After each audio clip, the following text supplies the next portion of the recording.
it will be her.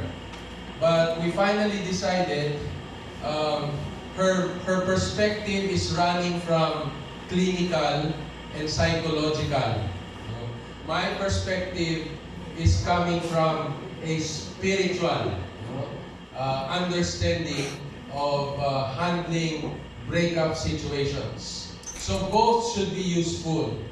So what we will do is uphold the spiritual aspect of the breakup and invite my partner to join me to answer 2 or 3 questions on breakup. Then, that will end our discussion. After we end that discussion, seek not to handle breakup. This is the last thing that should ever happen to an Adventist single professional.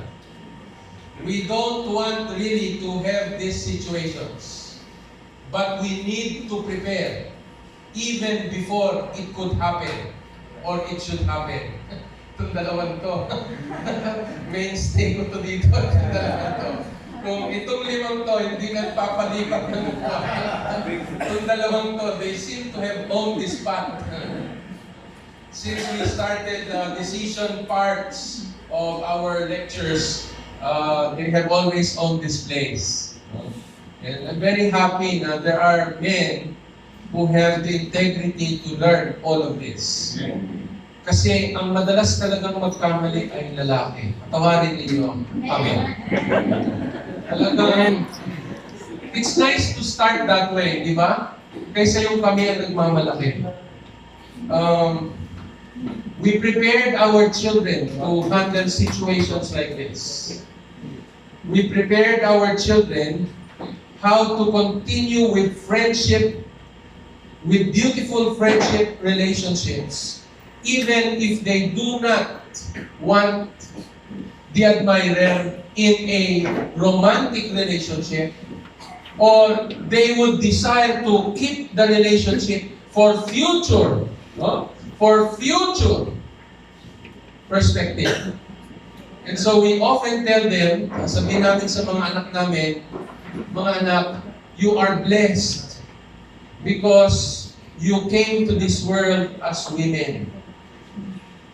We should place in the hearts of our children that whatever gender they took when they went out of the womb, it is God's purpose and God's blessing is with them.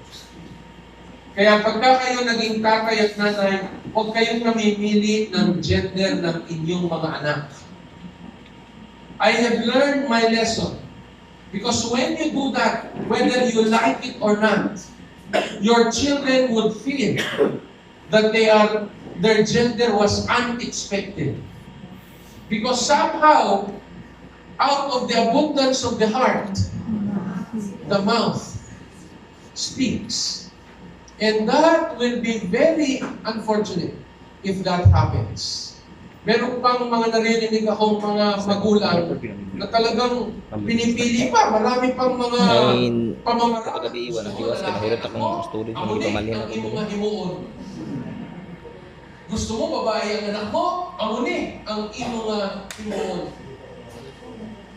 This is something, the gender of our children is not for us to dictate nor choose. This is a very special matter that even our ministers must learn. We are not to choose the gender of our children. That is God's gift. That is part of the exciting process of parenthood. Do not dictate on God. This is something He never told you that you can have your preferences. This is something that He sees fit for you as husband and wife. Thus, some others are given more women, and others are given more children, or more men. It is not only with the scientific factors that the gametes specially determine the gender of the fetus. It is by God's divine hand that the gender is is determined upon the meeting of the egg and the sperm cells. So, your gender is God's beautiful gift. Never believe that you are man or you are male because your mother and father really planned for a male. If we do that one, we will carry that on to generations. Why is this important in the break-up situation? Because there is an understanding that is being pushed by a class of psychology that men are more likely to handle breakups than women. Whether this is true or not, biologically, physiologically, anatomically, I would like to stay on the position of the scriptures that our coping mechanism and skills are God's gift, and they are to be utilized also in the guidance of our loving God.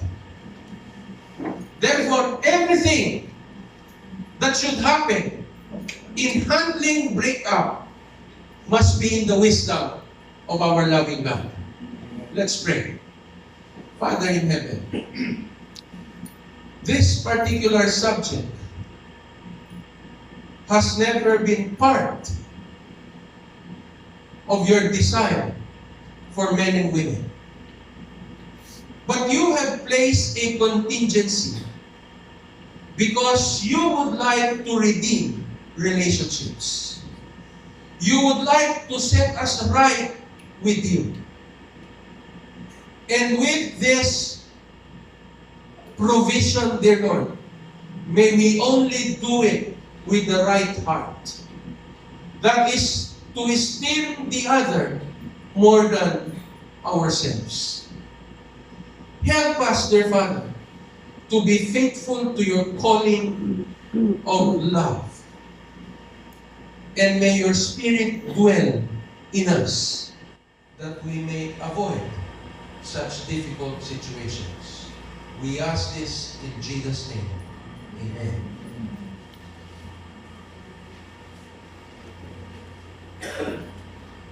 I'd like to ask you if you brought your Bibles with you. Because never deal a breakup situation if you have not consulted God's Word. Breakup should not be handled lightly. It should be with a heart that is truly sorrowful. For a relationship when started, it is only intended to be sustained.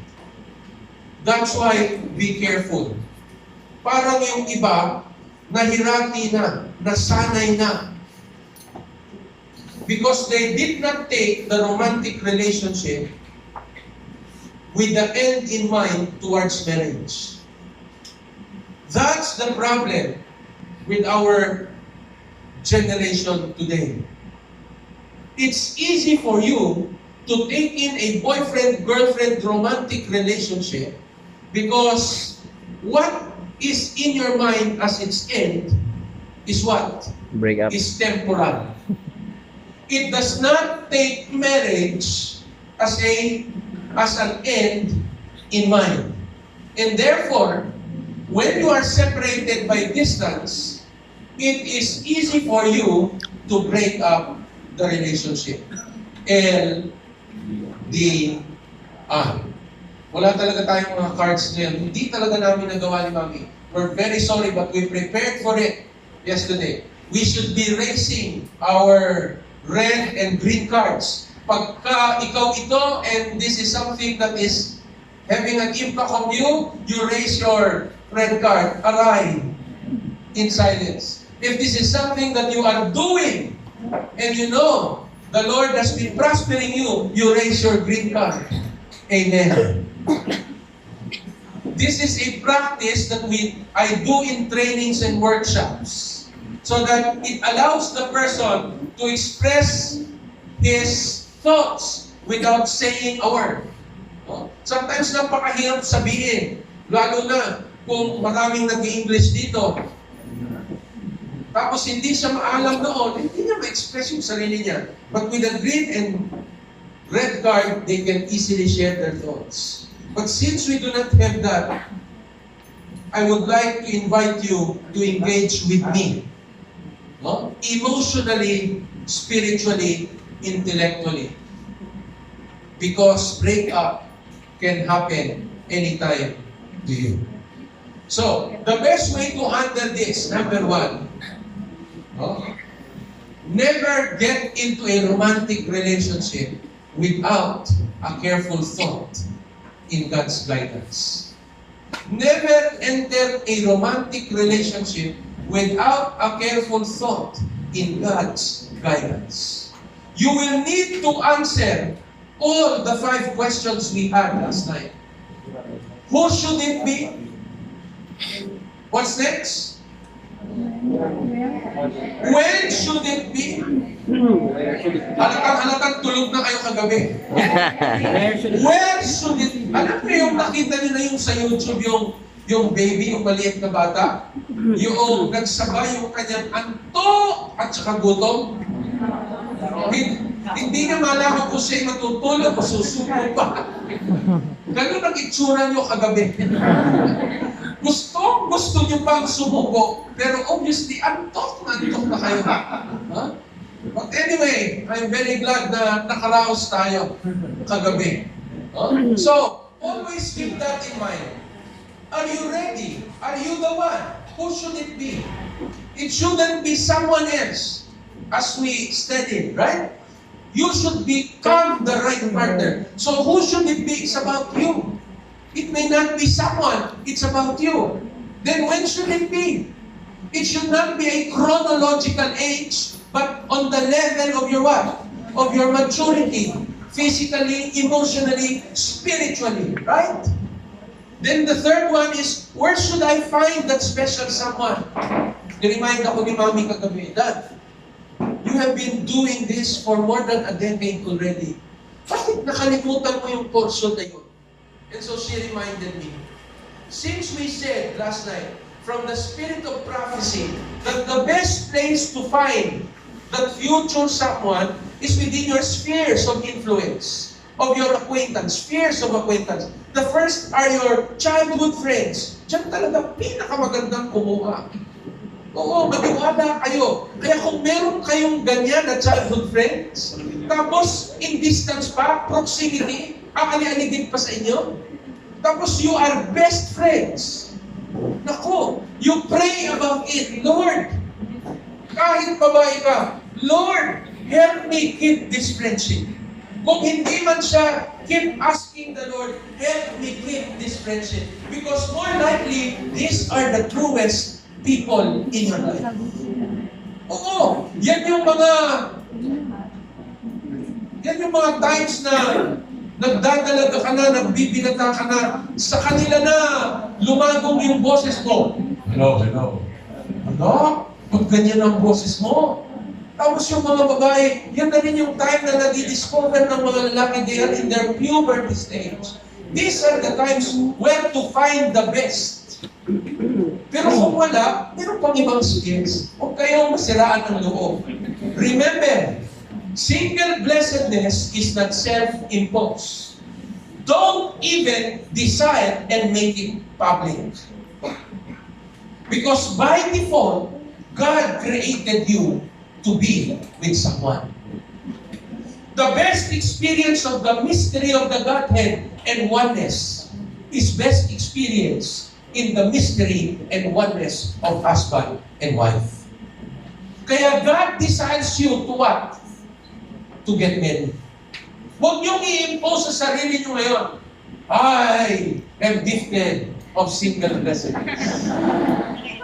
Never. That is not God's will.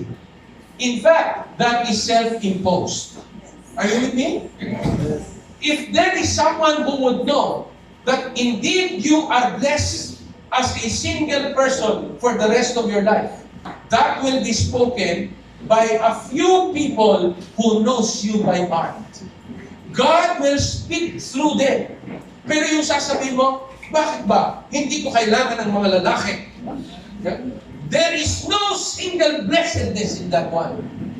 You are imposing it upon yourself. Remember, single blessedness is a gift by God. It is God who gives it. It is not you who what? Who vests it upon your interest. Para bang nagiging fasad mo dahil walang nanliligaw sa'yo? Siguro ang dapat na itama mo, bakit wala? Probably, you need to look at becoming the right partner. So never impose it upon yourself. Kasi kahit 40 ka na, kahit 45 ka na, no, there will be men, no, who have in mind such qualifications for their purpose in life. And you can be part of that one. Not only of his life, but God's purpose in you. Are we clear on that one? Naalala ko lang yan kasi dahil nababanggit itong mga single blessedness na ito. Pagkatapos nakikita ko ang ilan sa inyo ay lagpas na sa kalendaryo. Never regret and never be remorseful for such a time. God has a purpose for everyone. Okay? So, lalabas tayo dito ha. Wala ng self-imposition ng single blessedness. By default, decide to be married. Ang saya kaya? Ang saya kaya? Parang hindi kayo. You ask my wife, and I am sure that a married life is indeed God's design for all of you. I said this because sometimes breakup go around the proximity of the thinking na if I do the breakup, I don't lose anything. He lost the rest of his life. She lost the rest of his life. Hindi maganda yun. Sound grating yan. Bitterness yan. It can lead you to bitterness. So steady the situation. So again, we made it clear, right? What's the first one? Never enter in a romantic relationship without without careful thought in God's guidance. So put that as an end in mind. Get married, and when you enter the romantic relationship, no matter the problem, whatever the problem, please get out your sticky love and your rubber bond. Remember that one? Your sticky love and your rubber bond. Because that will get you through your breakup. Let me also remind you, sino sa inyo ang merong mga kaibigan na talagang naging friends ninyo and eventually nagsabi sa inyo mga babae na they are falling for you? Alright. Kasi kami mga lalaki, ganun eh. Pag nakikita namin araw-araw, itong babae nito, eventually possess the attributes of Proverbs 31. Talagang nandun eh. Sometimes, our visual orientation can be overridden. Huh? By what? By these Proverbs. Malingang sabihin sometimes, sana nga, di ba? We are not only in the outer appearance, but of course, we would like our gentlemen to be physically attracted sa mga babae. Ang hirap kaya nung Proverbs 31 lang ang kinonsider mo, tapos wala kang physical attraction. God will supply the physical attraction. Remember, Adam and Eve have no idea of what is truly beautiful until the Lord placed it in their minds. It was a clean hard disk drive. No reference, no idea whatsoever. It is God's revelation to them that this is good, this is beautiful. And so when Adam saw Eve, he was what? He was not only emotionally bonded, he was not only spiritually connected, but he was also what? Physically attracted. Kaya God will supply the attraction. If you take care of the characteristics attraction, God will supply the physical attraction. So I hope you mind this careful thought. Kaya pag meron kayong friend na lalaki, na eventually have the courage, hirap kaya nun. Yung matagal na kayong friend, tapos magsasabi siya, it takes a real man to admit na talagang in love siya sa'yo. Teka, okay pa ba kayo? Parang sasama ng mukha nito. Okay pa kayo, ha? Oh. Meron kayong mga ganong sitwasyon, ladies? I'd like to know. No? Do you have those kinds of situations? When male friends who have been around you will have the inkling. Siguro, they do not have the right away courage, but they start little shows of affection. Believe me, do not turn it off. Huwag niyong gagayahin yung mga napapanood niyo sa pelikula na pinagkatiwala pa naman kita. I trusted you! Teka muna, ano bang mali doon? That is how the world portrays romantic relationships. But in the scriptures, it is not so. In fact, it's the opposite.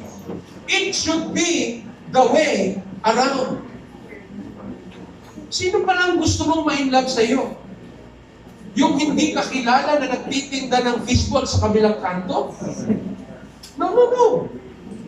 If there is someone who will be in love with you, it should be that person who knows you in and out. And more likely, these are long-time friends. Male friends. Kaya don't turn them off. If you friend zone you pa, pinagkatiwalang pa naman kita. I trusted you always that we are good friends. So what? Yun nga, dapat, di ba sinagot natin kagabi? Where should you find it? In the warmth of true friendship. So do not take someone to be your romantic partner who is not your friend. He got to be your friend. Are we clear with that, friends? No. Kaya saan kayo nagkakaroon ng friends? Sa mga ganitong convention. Oh, you started to become friends because parati kayong nagkakasunod sa linya sa pagkain.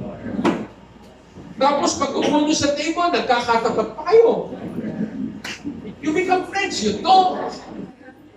Sometimes, nagkaka-opposite pa yung upo ninyo, may nahulog kang gamit. All the maghapon, ang binabantayan lang niya, may malaglag kang gamit para yun.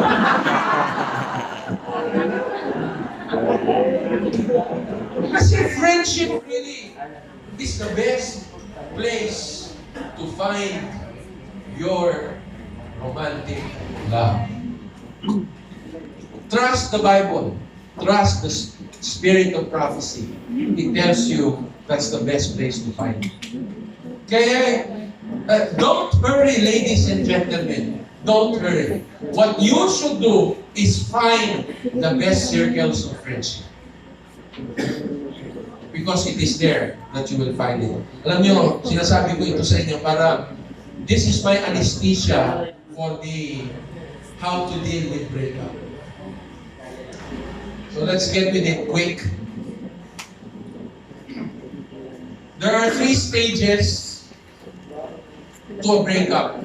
Let's assume that you have done all measures to reconcile, but the circumstances and God's leading point to a breakup. Because you will not handle this until breakup is a reality. So let's assume it's a reality. So how do you go through it? Huh? The how is more important than the what in the breakup. Because the what will be a million times many. But the how will only be a single purpose. So again, these are the three stages. From the scriptures,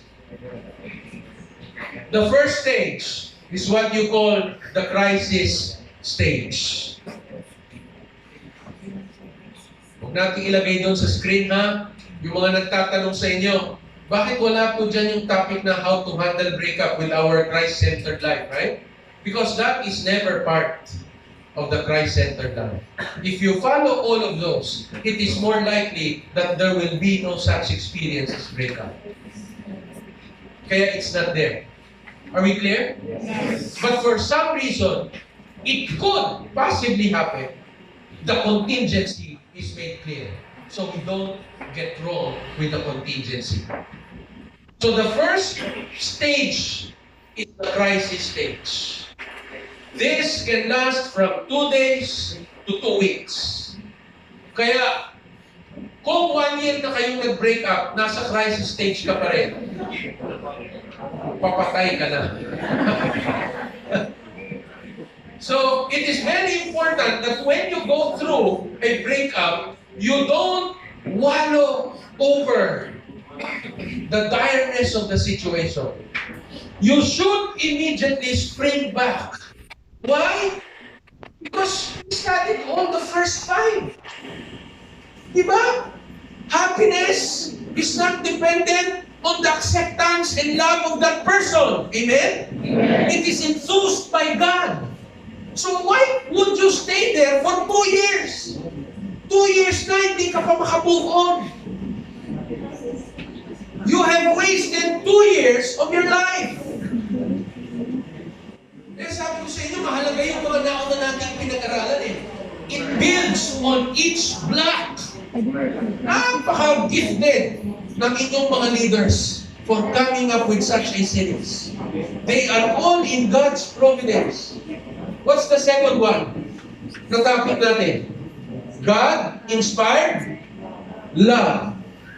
If you go through this one, and you go beyond 2 weeks, 3 weeks, 4 weeks, 1 month na, hindi ka pa nakakatawid sa crisis, have you forgotten that God is the author of love? And if you are with Him, He can inspire you back to love. Kaya hindi po pwedeng magkukulong ka doon at nag-aantay ka ng tawag niya uli. Tapos iyak-iyak ka doon. Sabi ng magulo mo, anak, kain na. Hindi po ako makakain. Goodness. Paamuyin mo yun ang patay na hayop. Biglang, chicken ang ulam. Friends, the crisis stage will have only to last between 2 days to 2 weeks. In the stage of grief, no, or loss, or rejection, you carry out your daily activities in a mechanical manner, but with anxiety, with fear, denial, appetite, and sleep loss. Walang appetite, di makatulog, ha? Papangiti kayo. Karanasan nyo to? Ha? Wala tayong card, eh, no? Disturbing dreams, na nanaginip kayo, na magkakabalikan kayo.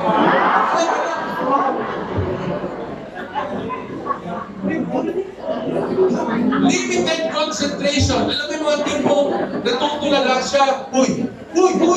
Ano nangyari? Yung mga tipong gano'n. He makes or she makes his or her own world. Dalian nyo mga kapatid ko. Hanap kayo ng maganda yung pwesto. Yung matibay na upuan. Kayo malaglag. There will also be shock and numbness. Di mo nararamdaman yung mga pasa mo sa katawan. Kasi yung mga lalaki na talagang nasaktan ng maigi sa breakup, they will punch the wall. Parang si Pacquiao, no? Only to find out, barag-barag na yung kamao niya. Now, he does not feel it. Sasabihin niya, para sa'yo.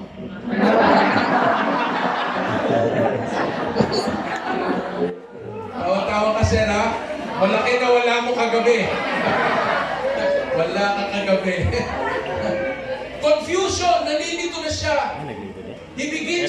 She now begins to go back to the other suitors na naghihintay nung sila ang mag-un. Uncontrollable crying. Walang kabog-abog. Biglang tawa, biglang iyak. In other words, buangit. Oh. Yan, crisis stage yan. Huh? The second one is crucible stage. This can last up to a year or two or even more. Dito nagtatagal. The crucible stage. Perhaps even until death if grief is not resolved. Huh? Mas maliwanag ito ang kay Mami eh. Kay Mami kasi dabda ito. To those who are in the clinical field, this is the dabda. This is the time when there is anger, resentment. Di ko dapat inaksayang panahon ko sa iyo. Mga ganon. Anguish. Bargaining with God. No? Panginoon, kung ibalik mo lang kami, tatanggap na ulit ako maging superintendent sa Sabbath School. Tapos dating yung mga youth director, te, amo nang ginambal ko sa imo, te, nabalaan mo, ge. Bargaining with God. Self-pity. Kawawa naman ako. Wala nang magkakagusto sa akin. Lalo na, if this is 12, 15 years. Talagang wala nang ibang sutor. Kasi may sweetheart siya eh. You see? That's why it's very critical to extend a relationship for so many years. God willing sana, after you have decided for a small or short romantic relationship, because what the end in mind is towards marriage, and you're ready, you go married. Eh hindi, doon pa lang kayo nagkakakilala sa romantic relationship. Kaya ang tagal. Last 5 years, 7 years, 10 years, tapos nagmamalaki pa. Baka kami 12 years. Nag-work na nga, nag-relationship namin. I have no problem with that. I even praise God. But it does not become a what? A benchmark, a baseline for others. Because it shouldn't be. Pasalamatan mo na lang sa Panginoon that it worked for you. But it should not be a baseline or benchmark for the rest. There will also be intense yearning. Mamimiss mo na siya. Kaya paglabas mo, makikita mo yung regalo niya sa iyo na tropido. Pagtatatanggalin mo na lahat yung sa bed mo. Please kayo dyan! Salawan ang nagbigay sa inyo! That's how you would feel, no? Intense yearning. Tapos pag-tumbling ng mga tropilo sa sahig, isa-isa ko namang pupulunin. Buangit. Ang sitwasyon mo, buangit talaga. Ano na hirap dito. We might laugh over it, but this is true. And this can be very crucible. The last of the feelings you will go through is guilt and false guilt. Sometimes you will feel guilty of your what? Of your lack in the relationship. Kasi sana hindi na lang ako umalis papuntang Japan. Sabi niya, wag na ako umalis, tapos nagtuloy pa rin ako. Siguro doon nangyari yung kanyang pagkukulay-kulay. So there will be that kind of guilt and false guilt. Then the next stage, contentment stage. This stage accepts the loss. Yan na ito na yung kay Mami, yung clinical side naman ito is the acceptance.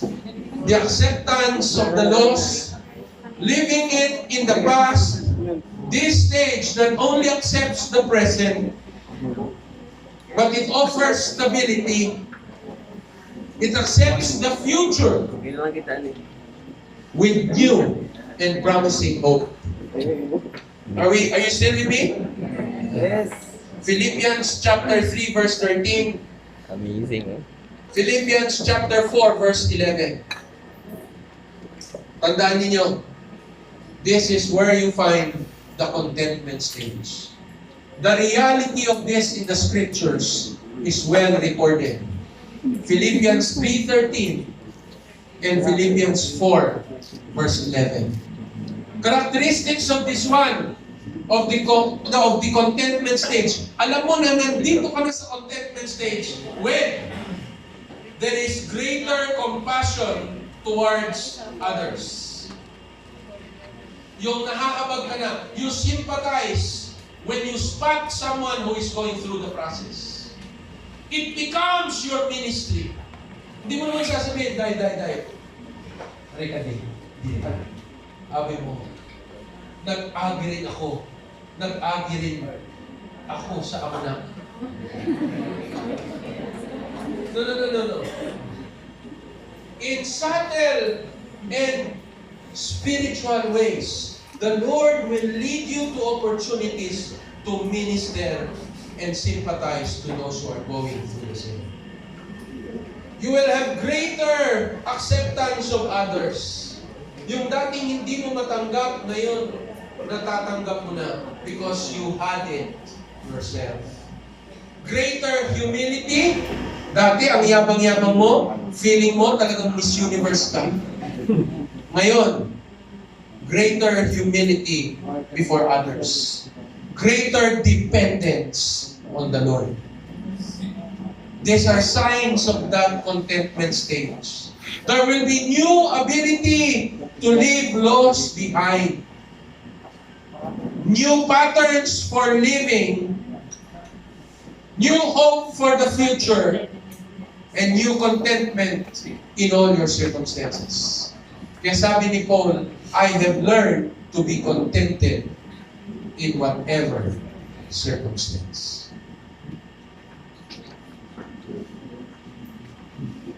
So what do you exactly do, Joe Orbe?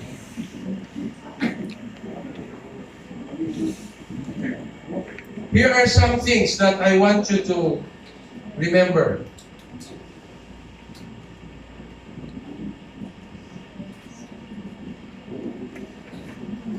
If you are the initiator of the breakup, here are 6 things I want you to remember. Kung kayo ang mag-initiate. But I would suggest, if there are dealing breakups, gentlemen, avoid being the initiator. Talagang, to initiate a breakup is an admission of your failure to connect with God. I mean, in normal circumstances, it is an admission of your failure to connect with God. You know why? Because it is God's design that the man chases and the woman is pursued. Hindi naging kayo. There has never been an us. Kung hindi ka nagsimula. Are you getting me, mga lalaki? Yes. Kahit na sabihin nyo pang nagpakita ng motibo si Jega. Ngayon ako magkamali ng pangalan eh. Sigurado ako walang Jega dito. Kamali ako ng pangalan, magalit pa sa akin. Pero mag-ingat kayo sa mga pangalan namin ni Pastor Aso eh. Segundino Jose. Delikado. You know that you pursued the woman. Tapos ngayon, hindi ko alam kung anong tibay ng mukha mo that you will also initiate the what? The breakup. Sana inisip mo muna bago mo sinimulan. Are we clear, gentlemen? Kaya ang sabi ng Spirit of Prophecy, it is a magnitude, it is of no lesser magnitude of a crime. It is a criminal act. Kung merong love tribunal, sigurado, sentensyado ka today. Are we clear, gentlemen? No? So, you should not be the initiator of that one. So, Joe Orbe, kung hindi naman siya nag-initiate, so anong gagawin mo? Well, you need to meet for a purpose, leading the woman to understand that if you continue, there will be more what? Pains on both sides. You allow the woman to make the what? The important breakup statement. Kaya wala nitong breakup statement na ito pagka MU lang kayo. Forever dusa ka. Forever asa ka pa. Never enter into a what? Mutual understanding relationship. So, when you do that one, number one, be honest and direct. Don't lie about the reasons. Yan, kung ano-ano mga reason ang sinasabi natin. Ay, paano kung ma-solve yung reason? Patay ka. Ha? Dami kang gagawing reason. What if the one who is the aggrieved will find solution to your reasons? You will only what? Prolong the agony. So, be straightforward, be honest, and yet be tactful. Don't lie about the reasons, because the other person might try to fix any of your phantom and make up causes. Kung mag-iimbento ka na hindi totoo, tapos na-solve niya, di patay ka, tuloy ang dusa. Number two, don't prolong the agony. Don't dangle hopes of reconciliation if honestly you don't really see it happening. No? Mahirap yung inilalagay mo at the edge. Let's see what will happen.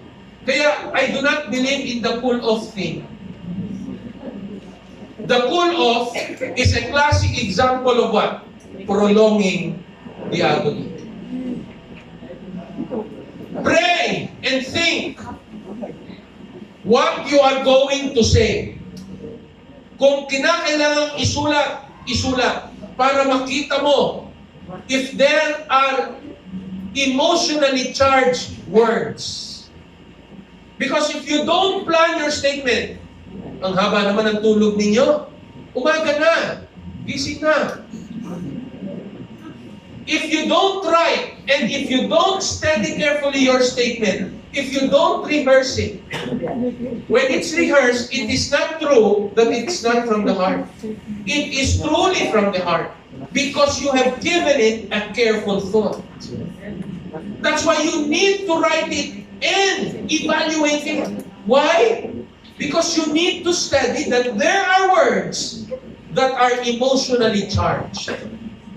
It is not your intent, but when you use that word, it sparks an emotional charge. And the power comes again. Lalo ngayon siya aasa. Words like, this is not about you. This is about me.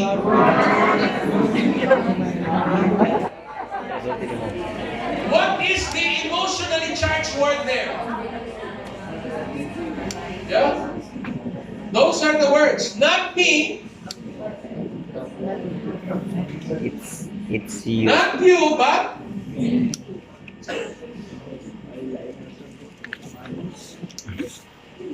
keep it short and unemotional as possible. Because it's not possible. It's only as possible.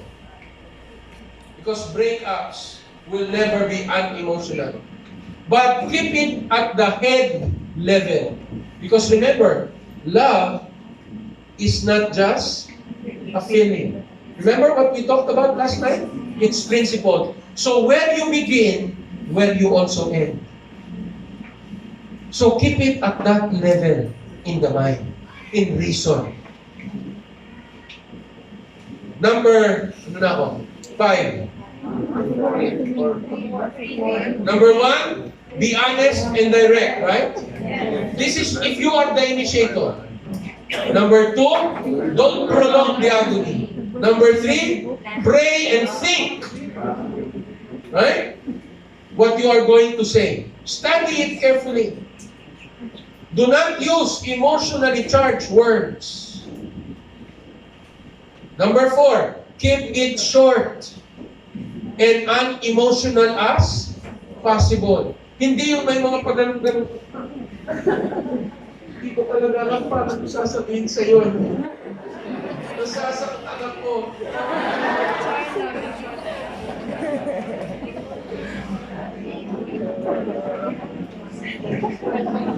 Teka, sulti Do naman. not make it too long. Nobody would like to stay on breakup statements too long. Unemotional as possible. There will always be emotion, definitely. Tagal yung magkasama? 10 years. Unemotional? That's impossible. But as possible as ever. Unemotional. Sincerely apologize. We're still on that one. Keep it short. Sincerely apologize for the pain. Next, number 5. Do not check on the person if you have no intention of reconciliation. Nakipag-break ka na nga. Ano't magti-text-text ka ba? How are you now? Once you do the breakup, wala na talaga. Sa nakakitang breakup tapos meron pa.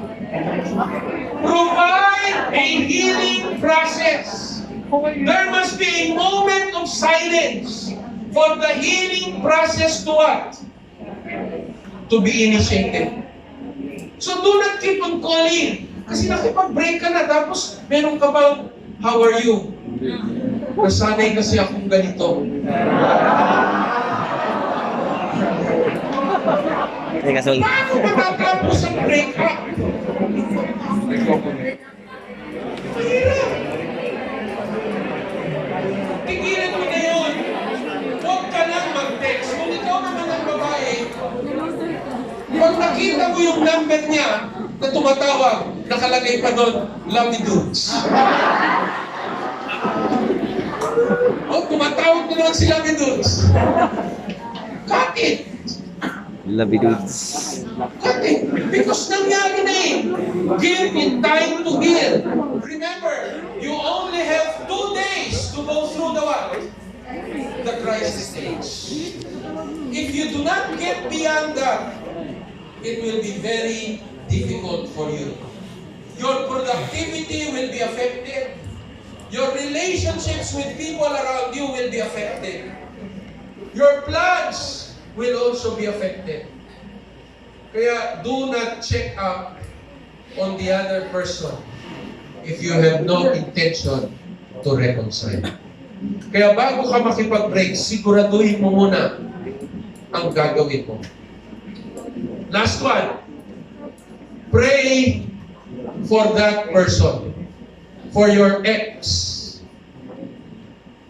and ask for wisdom, understanding, discernment for that person. Are we clear on this one? Yeah. So let's go to the one who is the recipient of the breakup. Kung kayo naman ang nasa other end, what should you do? Number one, listen. Don't take everything that is said literally. Remember, when a person is breaking a breakup statement, it can be exaggerated or lacks information about the reasons for the breakup. So don't take it literally. Listen to it, but do not allow things to settle in your mind. Because, remember what we studied, him or not, you have a value in the eyes of God. Amen. Do not allow the breakup to ruin your identity in Christ. Listen, not passively, but what? Actively. Pag may sinasabi siya, teka muna, tama ba ang intindi ko? Clarificatory. Ang sinasabi mo ay, hindi ito tungkol sa akin, ito'y tungkol sa iyo. When you clarify, you allow the person to understand that you are truly listening to his words. Bakit parating nalalagay yung pronoun na is? Parating na stereotype ninyo na kami ang nag-break. No. Ang madalas talagang mag-break, yung babae. Yan, malaking debate ito. Ising sila, babi. Next. Don't plead. Don't beg. Don't grovel. But accept the breakup. Huwag na yung, please, give us another chance. Huwag na. Bago mo yan sabihin, the night before, pinag-isipan na yan ni initiator. So, it is useless to plead and you lose your what? Your personal esteem when you beg.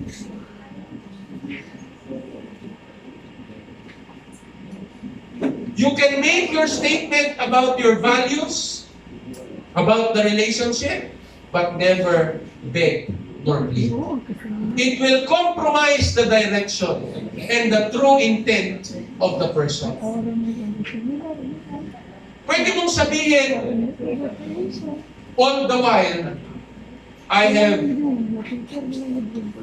looked at this relationship in God's providence. You can say that. You can express your value on that relationship, but never plead nor beg. Kasi kung biglang magbago ng isip yun, at nagtuloy kayo, tapos eventually nakita mo, tama siya, sasabihin mo, sana nung pa. Are we clear? So, do not beg, listen, and express your sentiments without self-pity. You may not need to reevaluate how to conduct yourself. You may need to reevaluate. Let that be a learning experience for you. How to conduct yourself in the future relationships. Number 3, don't threaten or raise your voice. Sige, gawin mo yan. Yari ka sa mga kapatid ko. Ala ka diya. Mga kapatid mo, lahat, mga 6-pack abs. Babarbelin ka ng mga yun. No. Do not threaten.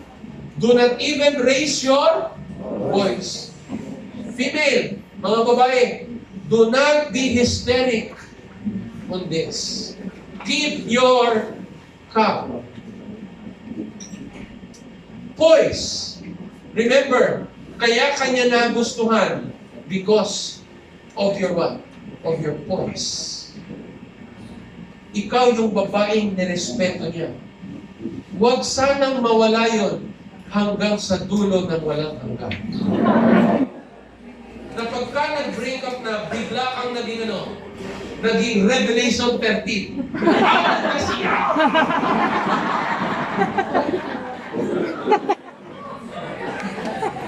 Well, continue to be the woman of Revelation 12. Modest, calm, and connected with God. Next, number 4. Take time to think and pray before saying or doing anything. Take time to think and pray. Talagang yung iba mga confident, hindi ako dadanas yan. No need to write. Take time to think and pray before saying or doing anything. Kasi out of our anger, sometimes we can what? We can retaliate. And we lose our sense of Christianity. So please, take time to think. Pag-aralan mo rin yung mga emotionally charged words. Next, makinig kayo dito mga babae. Number 5, do not gossip about the other person. Pupunta mo yung mga barkada mo. Kasi sabi niya, I heard what happened to you and Jacob. Tapos, since na you are new to the experience, you are what? You are triggered and you start what? Talking.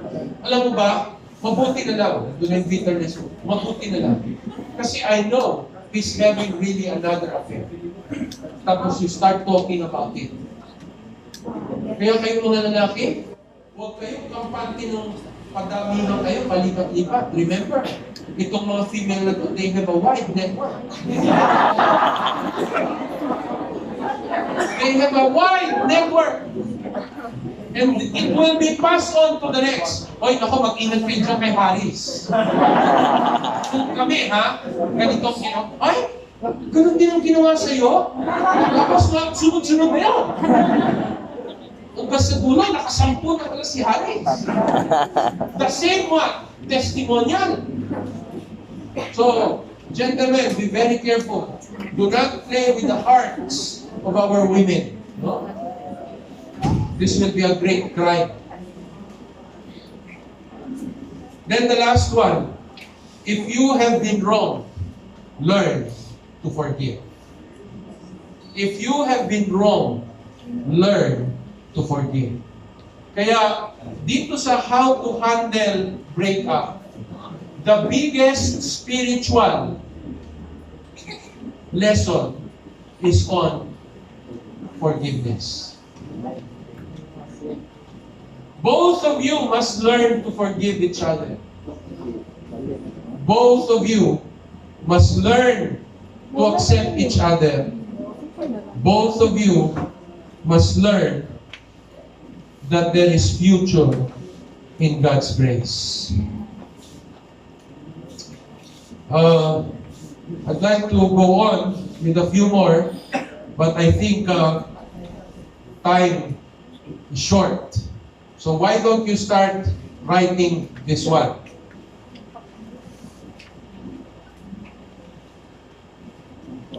Let's go to number 2. Tandaan niyo yung number 1 kanina? The number 1 is what? Never? Okay. Number 2 now. Pray for God's help in embracing your grief. Do not think you can survive this alone with your own strength. Psalm 34:17 to 18. Psalm 34:17 to 18. God is our refuge, right? He is our strength. He is there for us. Next, recall your losses. Joe Orbe, I think we should not dwell in the past.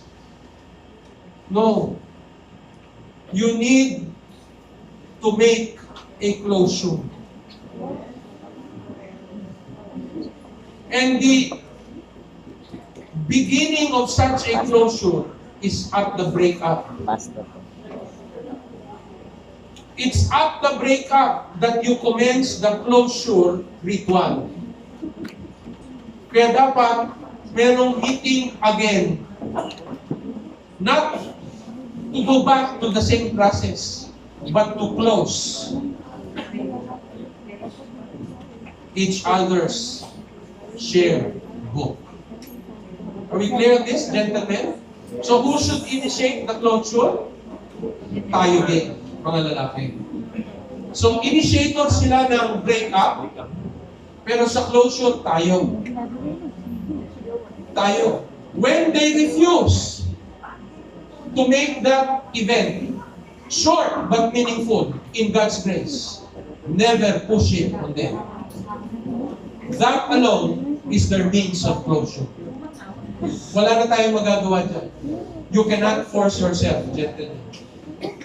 A very good closure is to make a friendly visit, no? And pray together. These are also very good opportunities to start a new life in Christ. So remember, closures are very important. Part of your closure is to recall your losses. Why? Because you will never appreciate the future. At hindi ba ang closure? Recall your losses so that you will appreciate what is there in the future in God's grace. You will always remember that through this process, God was always there. Psalm 30 verse 5, weep over your loss. Ano? Hindi yung nakikiwip ka pa dun sa kanya. Sige, iyak mo yan. Talagang malaking buangin mo talaga. Allow yourself to be what? To be alone with God. And pour your tears in God. No one will ever understand you better than Jesus. No one understands like Jesus. Psalm 30 verse 5. Weep over your losses. Cry it out to God. Huwag iiyak kung kani-kanino. Sometimes yung parents, huwag nyo rin iiyakan. Why? Lalo na kung nagpapaalam doon si Diego, tapos doon din kayo iyak sa magulang ninyo. Talagang yung magulang na yan. Ako, magulang na ako, ha? Hindi pa kayo. So let me be a subject matter expert on this one. Ako, pag nangyari yun, ako talagang, hanapin ko yun. Lalaki na yun. Ala. Malaki ka talagang buang. Tinanggap ka namin sa bahay namin. There will always be that tendency. Lalo na, kung yung magulang ninyo, hindi Adventist. Tapos Adventist yung guy. To cry it out with your parents sometimes may give the wrong influence. Magpapabinyag na sana yun eh. Yung mga magulang nyo sa bait mo. Tapos, hindi nila alam kung ano talagang nangyari sa breakup. And you're not given the opportunity to explain. So the parents would what? Would just simply react. That's why the best way to cry is to God. The best person, I should say, to cry to is to God. Wala nang tatalo pa.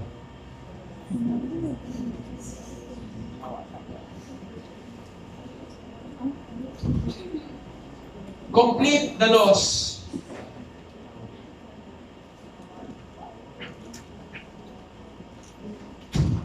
By gathering all memories,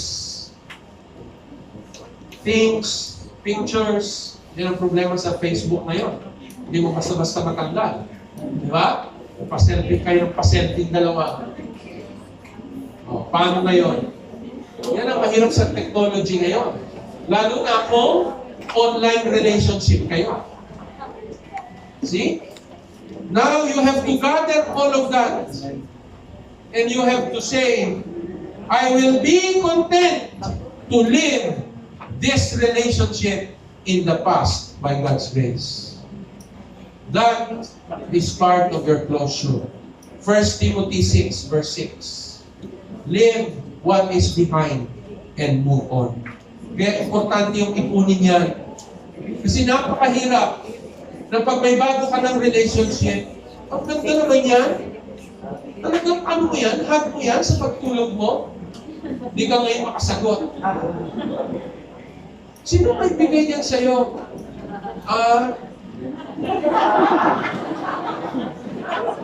Dati ko, sweetheart. That will be very awkward, right? So it's nice to gather all of that, no? And say, as 1 Timothy puts it plain and clear, I will be content to live this event in the past. Next, memorize Psalm 119. Haba yan. That's the longest chapter. When I say memorize, paraphrase it in your own words. I do not believe really in memorization as a learning stage. Legal is learned from memorization. Instead, read what Psalm 119 over and over again until you can paraphrase it in your own words. You will be able to internalize it, and it will be your strength. It will be your medicine. It will be your assurance of God's guidance. 1 Thessalonians 5:18 says, and this is the last, give thanks to God for all the circumstances in your life. Indeed, there is a way and there are many things to learn from such an experience. Marami pa ito. But this will take us a longer while. We still have around 15 minutes, I was told. Joy, can you come over? And let's entertain 2 or 3 questions from our young people. We may not have been very comprehensive, but we have given you a material thing. No? You have there, how many? Ilan yung atin? 1, 2, 3, 4, 5, 6, 7. 7 lahat yan. Did you get it all? Kulang? Let's go through it again. What's the first one? Never enter into a romantic relationship without the end in mind, right? Careful thought, God's guidance. Number 2, pray for God's help. Number 3, recall your losses. Number 4, complete the loss, no? Number 5, memorize. And the last one, give thanks to God. Did we miss something? Oh, weep over your loss. Cry over your loss, di ba? So all of those are 7. Now, Joy, do we have another microphone? Around? Who's our moderator? Ikaw siguro mami dyan sa gitna. We're closer to them so you can have the microphone. Let's take the first question on this one. Limited to 3. I think we have a talk show after this one. Yes. We have one at the back on Alpha C. Siguro C.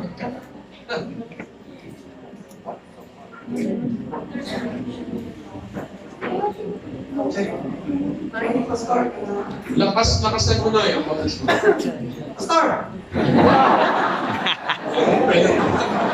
Sige po. Pastor,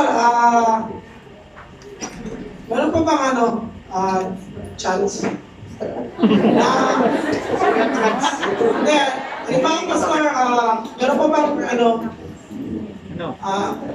chance na mawin mo yung yung friendship ng isang girl, lalo na kung halimbawa masyado siyang nasaktan dun sa breakup niya, tapos ayaw niya na makipag-friend sa'yo. Yeah. In fact, it should be your goal to remain friends. Diba? If you go over the right process, at the end of it, at the closure, she should still be your friend. I'll give you an example. Are you ready to listen? I will be straight with you. Hindi ako magkukunwari. Before Joy, I had several relationships, romantic. So when we decided to get married, in a matter of months, when I made my proposal, we made it sure that we had that tour of past relationships. To tell her that I have reconciled and kept the friendships of these ladies, we went to visit them and invite them to join our celebration. They already have their relationships too. Oo. But because we have maintained friendship, because we have remained very good friends, they wished us well. My wife would attest to that one. Iba-ibang lugar yan. Malalayo. But we took time for a day out to visit my friends. Mommy only had one. And it may never had a very a well-impressioned relationship. It was not a big deal. But for me, as a pastor, at that time, I have to admit, I had several. Hindi ko alam din sa mga youth directors ninyo kung makakabit nila. But I had several. And we went to each of these friendships I had with them. Until now, we still get around friends. And even while I was befriending my wife, hindi maiwasan, meron ding mga admirers ang pastor. Also within her what? Her eclipse of friendship. Kasi ganyan yan eh. Dalawa yan eh. Nung single ka, you have different circles of friends. When you become together, you will need to form, by an eclipse of your circle of friends, the new support system. You get it? Paano ba natin illustrate yun? Ito. Ang asawa ko, maraming kaibigan. Nako, kulang ito. Extend na natin yan. Yan sa kanya. Malaki pa. Kung may Manila paper, ganun sa kanya. Kung may mas maliit pang phone dito, ganun ako. I only have few friends. These few friends will die for me. Kaunti lang yan. Ngayon, when we became together, when we held our relationship from this both circle of friends, mag-eclipse yan. Papakilala niya sa akin itong mga friends niya. Ako naman, papakilala ko itong few friends ko. Yun. Yan. Between here and the end of here, that is where the eclipse. Are you following the eclipse? Yes. Yung eclipse na yan, baba na yung ko. Yung eclipse na yan, that is your new friend support. Diyan kayo magre-rely in times of your challenging moments. Ito yung mga friends na mapagkakatiwalaan ninyo. Kasi yung outside sa eclipse na yan, meron diyang hindi boto sa inyo. Dito rin sa lalaki, outside that eclipse, meron din diyang hindi boto sa kanya. That's why you never stop doing friendship even when you are already married. as much as possible, make the eclipse total. Total eclipse of friends. Yan, nasasanay kasi kayo. Ano ang pinag-aawit ninyo? Total eclipse of friends. When your friends become what? Totally her friends. And when her friends become totally your friends. At sila magkakakilala na rin. Magkakasundo na rin sila. That is total eclipse of friendship circles. That is what you'd like to happen. Dahil pag hindi, yung mga nasa labas niyan ng eclipse will be candidates for an extra marital affair. Are we clear? Kaya dapat alam ninyo, hindi yung you are at liberty na, Mami, labas lang kami ha, we'll go for basketball eh. Sa basketball mo, meron dong hindi friend si Mami. Eh walang tagabigay ng tubig. Eh nandun yung isa, wala sa friend support ninyo, sa eclipse ninyo.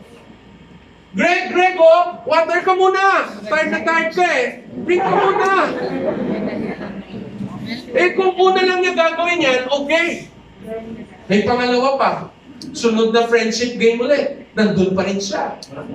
Yan. Diyan mangyayari yung total eclipse of the heart. Are we clear? Yes.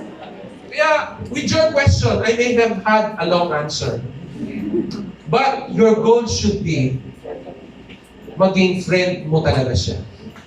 Even na nag-break up kayo. It should not end. You know why? Because both of you are desiring heaven. And more likely in heaven, you will see each other again. Kaya dapat talaga na maging friend. And Joy, all of the ladies were also her friends. Did that help, sir? One more. Nandiyan na si Ate Jane. Upo-upo na sila. So let's just answer one more. Anyone? Wala na, Ate Jane. I think, yes. Someone is raising a hand? Wala. Okay, false alarm. So I think we're now ready. Kapa na po. Hindi nyo masasagutin si Mami? Wala talaga, ha? Okay, Ate Jane, I think we're... Oh, is that the raise of her? Pastor, meron lang akong sasabihin 3 points. Okay. Hindi ko papalimutan. By the way, before you do that one, Yeah. you accommodate also a raise of hand right Yes. there. Yes. And hindi alak siguro. After you.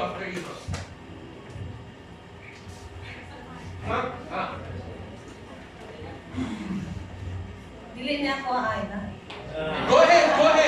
No problem. It's not from me, Pastor. Jane can translate that.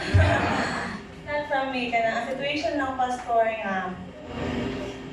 nga, ang iyang, her boyfriend is an Adventist, an active Adventist, but naay attitude sa lalaki nga, Ikaw ba ito, ma'am? no. I don't have to.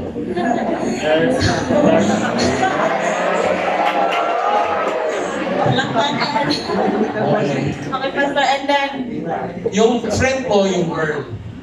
yeah, Tapos, meron siyang boyfriend na Adventist. they're both Adventist. And then, they're both active in the church, but nai-attitude sa boy na dili gusto sa ginikanan. And the parents advise the girl not to settle down ng ilang level, Pastor. Baka nalili ko. And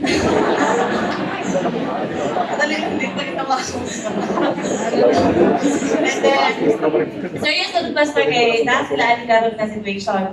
And then, and the parents are not really kanang okay with atong mga lalaki. And then, the girl Pastor cannot decide because ang iyang makita is unsa may problema nga active man ang in terms of spiritual aspect.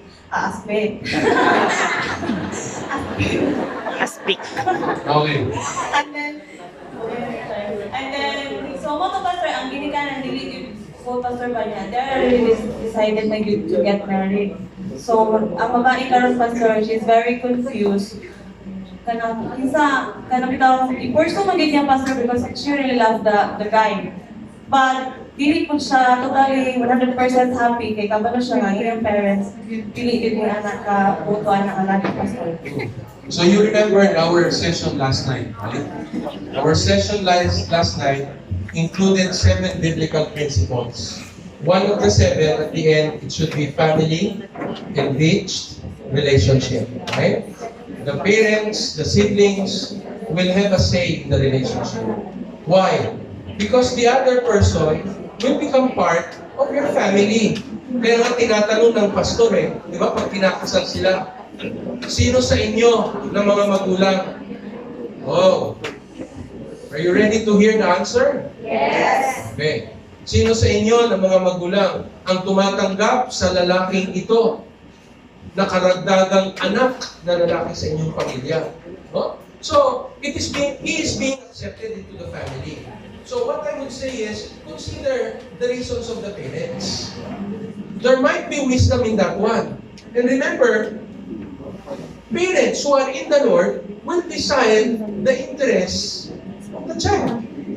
Kaya consider carefully, sit down with your parents. Baka hindi pa siya intentionally umupo with the parents and really ask, what's the reason na hindi lang yung sinasabi niya na anong reason niya ng parents?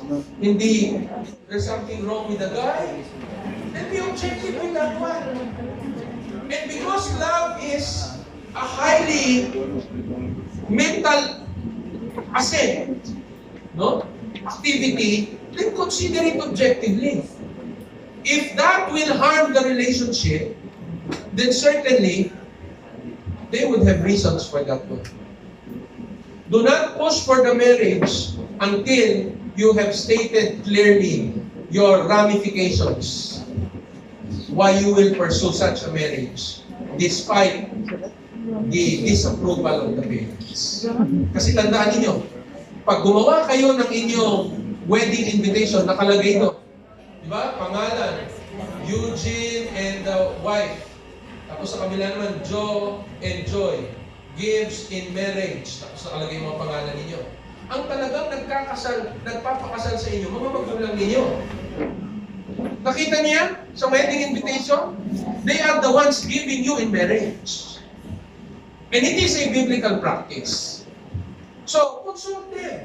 Hindi yung spectator lang sila during your marriage or your wedding. They must be properly consulted. And if they are in the Lord, then it warrants your consideration. If they are not in the Lord, then you have to maintain respect and make your ramifications of your decision. Did that help? Hindi masyado, no? Hindi ko masaya sa sagot ko. Yes, give the microphone. May follow-up siya. Pastor, na-express na sa babae sa iyong parents na iyong side. And the parents... No. What about the parents? Ang parents ng pastor, naingon na sila kay pagminyo naman din sila. So, ang giingon sa parents, okay daw, pero nagpabilin sila istorya, Pastor Bama. Sige, okay lang, maminyo mo kay mo man na inyong kagets ka, Pastor. Okay lang kung magminyo mo kay mo man na inyong gusto. Pero, we would like you to know that we are not really kanang okay gid anak lalaki. So, ang question karon sa girl pastor, kung baan siya if she will pursue, basin daw ma-curse nila or nanak pastor ba? Kay kabalo ko siya nga iyang parents is... Yun ang talagang problema niya. She never went through the preparations we had. Di ba? First, true happiness, biblical happiness is infused by Christ. Diba? Balikan niyo yun. Kaya natin pinag-aralan yun Second, true love is inspired by God. Tapos you have your identity. That's why you consider carefully your parents' advice. Then consider also what? The ramifications ng mga pinag-aralan natin. You will have a very clear picture of it. The problem is, you are not spending time to look at it. Please go back to the principles we have learned. The Lord will guide you. He has promised that to those who seek His wisdom, He will guide. Ang problema lang minsan, meron ka ng gusto, ayaw mo nang i-yield sa Panginoon. That's the problem, Pastor. Mga You will be confused. guilty siya, but usaw na Pastor. She really looked at me. Yung parents, hindi ka mag-give up ang Tawag namin dyan sa counseling, biblical counseling, you can be manipulated by the one who's asking. No? I will still go by the same line. Go back to the principle, study it. I will not make the decision for you. I am not privy to all matters around your situation. So come to God, study it carefully. Remember, baka nga may issues ng values yan. Nag-values clarification tayo kahapon. Ask, baka values clarification yan ng parents. Delay it. Delay for a while. Tapos siguro, work out with the parents. Ano ba talaga yun? Go through it, trash it out. If it is something worth considering, go. Diba? So I hope we may have similar situation. But by God's grace, the Lord will guide you if you consider all those principles. Sorry, but I wish I could help you better than that one. Joy, you have your 3 points. 3 points lang ang iiwan ko. Number 1 is, when you're getting through a breakup, para lang sugat yan. Sabi nga ni Dad, clinical ang eye ko. It's just like a wound. Don't keep touching it. The only thing you touch it is when you put disinfectant. Kaya when you go through a breakup, give space for healing. Are you with me? Don't keep touching it. You go to the places. Some people will tell you go to the places where you go. That will come later on when you're already healed.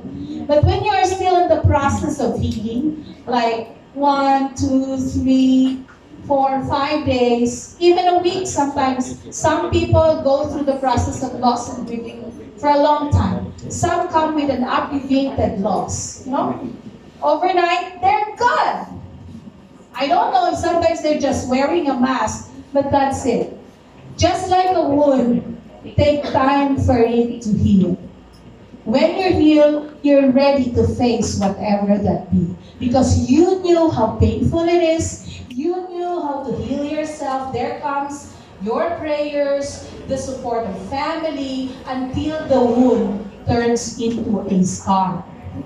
Okay?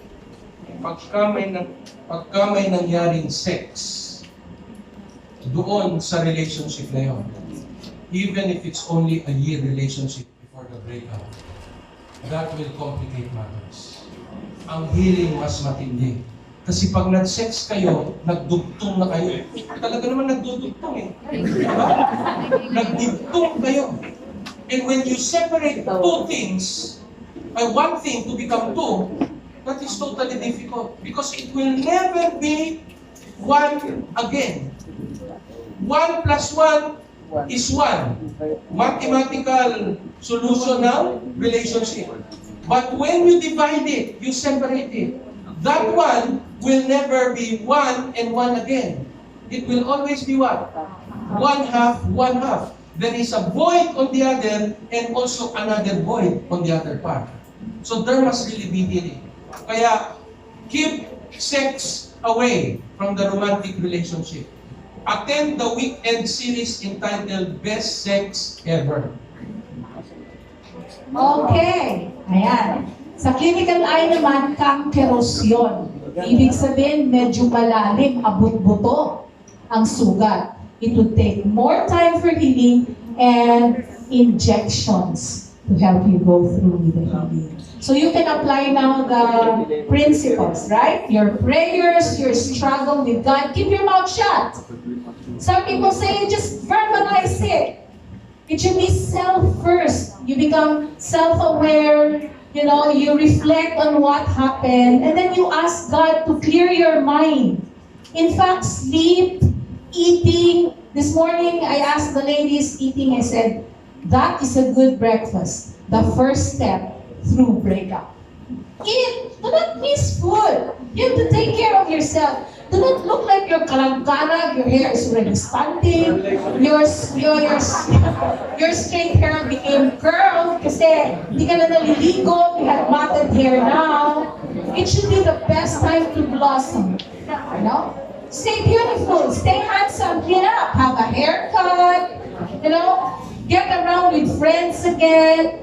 Vibrant life is needed, nutrition is good, and don't forget your hygiene. Hindi yung bad breath ka na, kilikili ka na, tapos you look shabby and bad.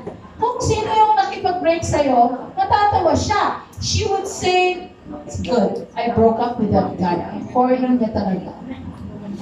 Because what you undergo when you are breaking through, when you are undergoing a breakup, that dictates and gives a person a picture of what you will be doing when you are in married life.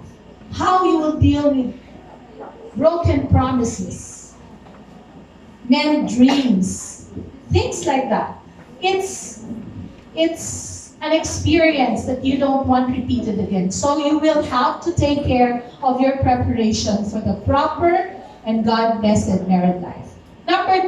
Number one, wound healing. The process, you think about it. Number two is, when you break up, it's just like glass. When glass is broken, do not pick up the pieces and bring it back again. Because the deeper the shatter, you will get hurt in picking up the pieces and putting it back again. It will never be whole. Take time to think. Is this worth picking up? Will God erase and bring back a new glass for me? Or is this glass never for me? Third and the last. The trauma, the pain of breaking up is not your fault. Are we good? The trauma and the pain and all the grief that the situation brought is not your fault. But remember, it is your responsibility to heal. If you think you're not good in healing, God is the best and greatest physician. May the Lord bless you.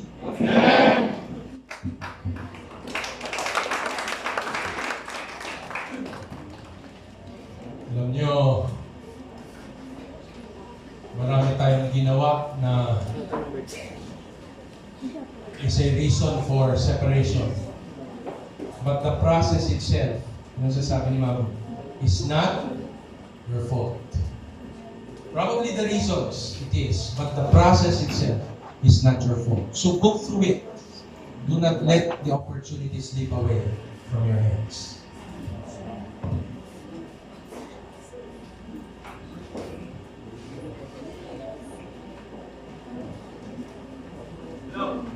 Hello? Can we take a deep breath? Inhale.